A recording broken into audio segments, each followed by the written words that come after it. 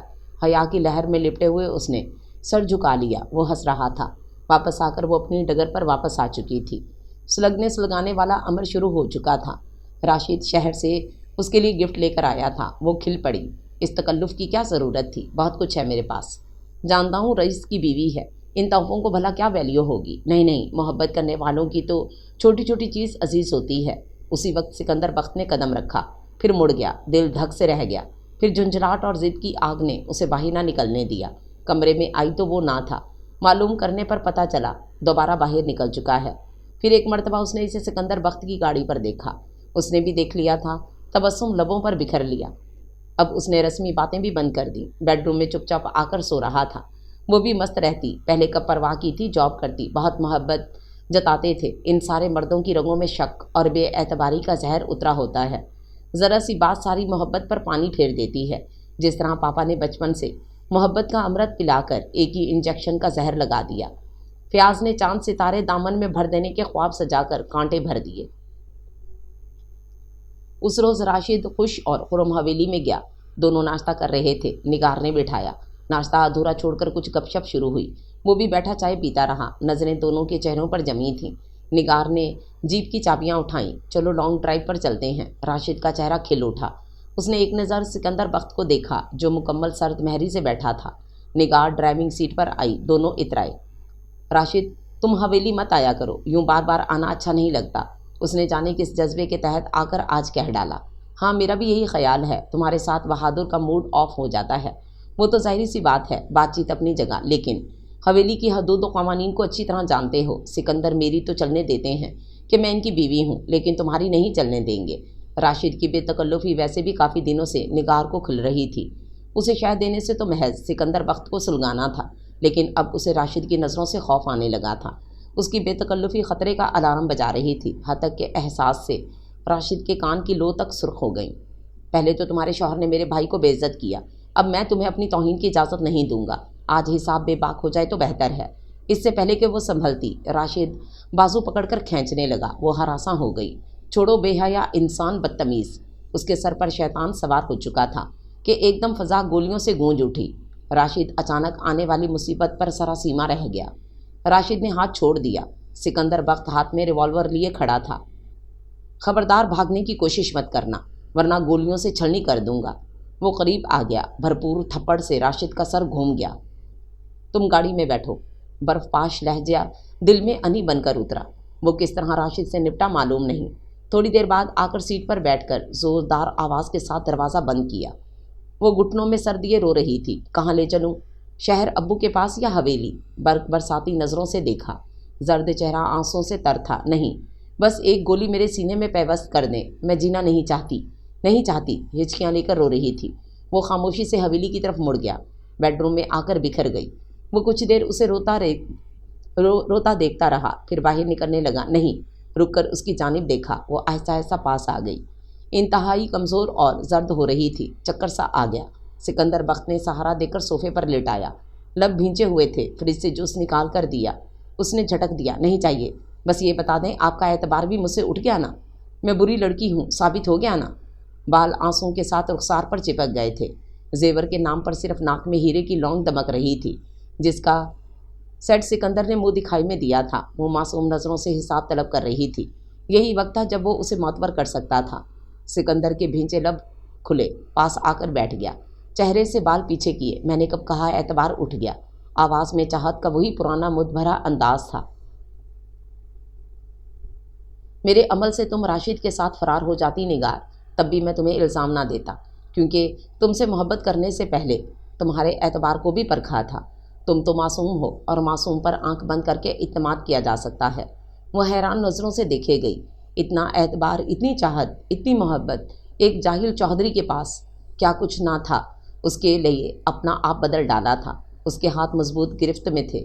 مردہ وجود میں جان بڑھ گئی تھی۔ سر شانوں سے اٹھا، آنکھیں عقیدت سے بند تھیں۔ سکندر بخت فاتحانہ انداز میں مسکرا رہا تھا۔ آپ نے جیت لیا مجھے۔ I love you Sikandar, I love you. بے وقوف کہیں کی۔ وہ پیار بھری بڑبڑاہٹ سمیت اس کا سر سہلانے لگا۔